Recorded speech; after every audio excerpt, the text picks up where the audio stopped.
Ben Bobick from Local 3 Sports, joining us on Off the Bench Radio once again, friend of the program, or at least I'm saying that. Ben, how we doing tonight, bud? What an honor it is to return on this awesome show that you guys have. And anytime I get the text and or call that, hey, man, we want to call you up to the big leagues to come on for a spot on the show, I never miss that, pass on that opportunity. So thank you guys for having me, as always. Man, I mean, I'll tell you what, Joe, that's a tough act to follow right there. Yeah, there's no doubt, and it's full of lies, but that's true. Before we get started talking about the state tournaments coming up here, Ben, I do want to throw this question to you. Obviously, horsing around with Ben Bobick's a big deal, and a lot of great segments this year. Who would win in a horsing around segment with you between myself and Cowboy Joe? Ooh, that's tough. I'm not going to lie to you guys. I had my best season ever statistically this year. I switched up how I hold the ball when I'm shooting, and it's done wonders. I gave a couple of these kids were sweating a few times where I could always tell when the game turns when I'm feeling it because they will start to hit some. They will start to go closer to the hoop, and they'll say, "All right, listen, I gotta put this dude out because I can't leave him hanging around here making these funky shots." And it happened more times than usual this year. But I don't know. I think you guys got me, man. I'm not too much to write home about, although I feel like I'm at the top of my game right now. So what he's saying, Cowboy, is me and you both would go over against Bobick for sure. Probably so, because I'm way out of practice. I mean, Ben's seen the hoop we got out here in the parking lot, so I think we can make it work until the hoop gets knocked down by one shot. Yeah, I mean, I've always wanted to do one outside, so that could be the proper venue for it. We'll get the chain net on order, buddy, for sure. So I tell you what, let's go ahead and just dive right into it. Obviously, we've seen the local highlights on the news the last few days, and it's basketball heavy. It's coming to an end for sure, especially in the state of Tennessee. You have two local programs on the girls' sides vying for a state championship this week in Murfreesboro, and last night we decided the two boys teams going to Murfreesboro the week after. Bradley Central and McMinn Central on the girls, and on the boys' side next week we got Walker Valley and Chat Prep making return visits to the Glass House. So does anybody have a chance to give Bradley Central a game coming up here this week at the Murphy Center?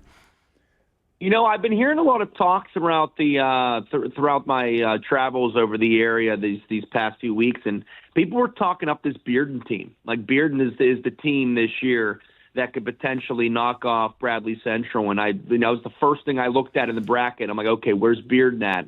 And they're on opposite sides of the bracket, so they could potentially meet in the championship game, which would be awesome stuff because obviously, the storyline Bradley Central going for 4 in a row, going to complete a perfect season, but a lot of people were hyping this Bearden team this season, so we'll see. This Bradley Central team, they're machines, and I think it's just they're built to win. They are trained to win. They understand the moment. They understand the magnitude of these moments, I think, and I think a lot of it too is that definitely at this point where you're not just playing a good basketball team when you think about it. You're also playing the name across the chest. It's tough to, for some of these young girls to get that in their head of like, oh my, it's not just playing a good team. It's, oh my gosh, it's Bradley Central. And that messes with your mental, I think, a lot. I remember I had a good conversation with Stephen Rogers, state championship winning head coach of the CCS Lady Chargers softball team. And it was after one of their losses to Baylor. It was either a year or two ago. And we were chatting after the game. He said, man, it's just a name across the chest. We have all the pieces. We could we could beat them on the field. It's just these girls have to just get it out of their head that they can't beat the name across the chest. And sure enough, they finally cracked through and beat Baylor, and they win a state championship. So who knows? Because I think a lot of it has to do with that. You're playing Bradley Central. You see Kimora Fields walk on the court. You see an undefeated team. You see the 3-time defending state champions. That's intimidating. So, but we'll see how it shakes out. But the Barretts are back at home in the Glass House, and I think I really want this for them, obviously, and for their program, but also just put a the perfect cherry on top to what's the greatest career ever in Bradley Central girls basketball history with Kimora Fields. Yeah, definitely. And you mentioned the Clemson signee Kimora Fields, coming off a 42-point performance that, gave her the, the all-time scoring record in Bradley Central history. So, pretty cool little thing, especially when you have, names like Brittany Jackson and Ryan Howard to kind of go toe-to-toe with her. But, and one thing about Coach Reuter, the ultimate guy to give any kind of motivation. He definitely gets his team ready, and they've done it every game this year. So definitely one of the better ones, not just in our area but in the state as well. So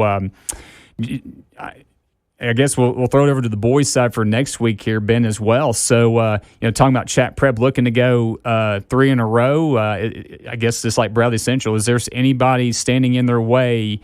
Or do you think the Sentinels have the pieces and the mojo to get it done once again? Yeah, I love what Chat Prep's been doing, man, because it's a different sort of Chattanooga Prep team. It is different than 1A.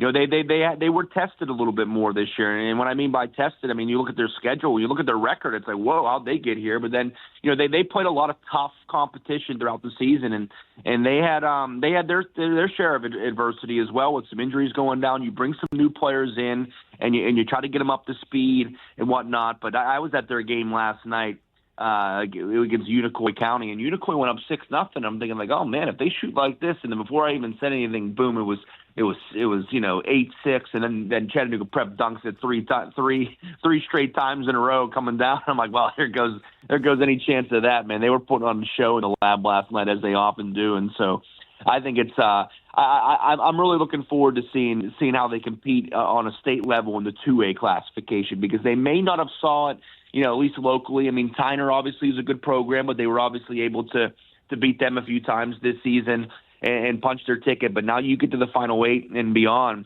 that's where you're really going to see the cream of the crop in 2A. So I'm excited to see them against a couple of these 2A schools. Obviously, they play Peabody next week, and if they were to win, there's the potential of them playing East Nashville, which is a great school. Then you think about Gatlinburg Pittman on the other side. It's a lot of fun, and I'm excited to see how these kids rise to the occasion in the 2A classification, because I don't think we saw the effects of it as much as we will next week. Oh, Ben, I know you mentioned a few of the teams right there, but do you think who's going to be who are they going to struggle against the most? I don't want to say struggle, but who would be their biggest competition? I know Gatlinburg Pittman's very strong. Is there any other teams that you would throw out there that could be an obstacle for them? I really, it's funny. I think it's the first one. You know what I mean? You talk about you talk about it so many times in sports. It's winning that first one in certain situations, whether it be in the playoffs or sometimes in the NCAA tournament. You see some of these better seeds maybe struggle in that first round, because it's tough getting going. It's a different environment. It's a different, they're not going to be playing in the lab next Wednesday at noon. You're playing basketball on a Wednesday at noon. It's a little bit different. Eastern time, 11 a.m. local time. It's a little, and your season's on the line. So that first one, I think their game against Peabody is going to be a challenge, because it's the first one. It's okay. Now we're back here. While they're comfortable there and they have the experience of being inside the Murphy Center, it's still getting going. It's still making sure you're up at 11 a.m. on a Wednesday to play a do-or-die basketball game and getting going. Once you get that first one under your belt, you kind of see teams start to get a little bit of a roll. So I think that first one against Peabody will be a challenge, because you got to come out hot and you got to come out ready to go, or else, you could be on the bus back to Chattanooga quicker than, you could be back on the bus to Chattanooga and be home for supper. Yeah, for sure. And a team that may not be as known statewide, but definitely around here, and that's, the other team making another return trip to the Glass House, that's Walker Valley, the last team to beat Chat Prep back on, February 13th. So definitely probably one of the better stories in our area during this winter sports season for sure. Oh, absolutely, man. And I think last year Walker Valley's MO was to get back to the Glass House. It had been a while for them, and was trying to get back there. And I think not that they were content with just getting there. It was just getting over that hump to get there. This year's different. This year just feels different. It's felt different all year long. Look at their record. They're 29-3, and they don't shy away from competition. They have a tough district in their own right. You mentioned they played Chattanooga Prep. Granted, Chattanooga Prep is, in 2A, but they're still one of the best teams in this area. Mm-hmm. They absolutely are. So they're not shying away. And they played them, like you mentioned, a few weeks ago. This wasn't a game they played before Christmas. I mean, they played on the ramp up to the postseason. So I think it's just a different sort of attitude with Walker Valley this year. 29-3. They're not just happy to be there this year. They're there to make some noise. And I think they've fueled themselves all off season to make some noise. I would love to see them, like you mentioned, get that first win and see what happens. Because in basketball, especially at this level, everybody there is good. Everybody there deserves to be there, and everybody there is going to be good. It's all about showing out, playing your best ball when the lights are bright. And I think Walker Valley's been working since last year to this point to be able to perform under the bright lights. Well, they both got a great chance to make some noise in Murfreesboro next week, but the girls get going this coming week in Murfreesboro at the Murphy Center. So, Ben, I can't thank you enough for calling in, buddy, on another Off the Bench Radio Tuesday night. And we were talking about the Ray County Rumble, that the football program's fundraiser over the weekend, about finishing wrestling maneuvers, our favorites. We had a couple on the text line, like Sweet Chin Music, the Spear.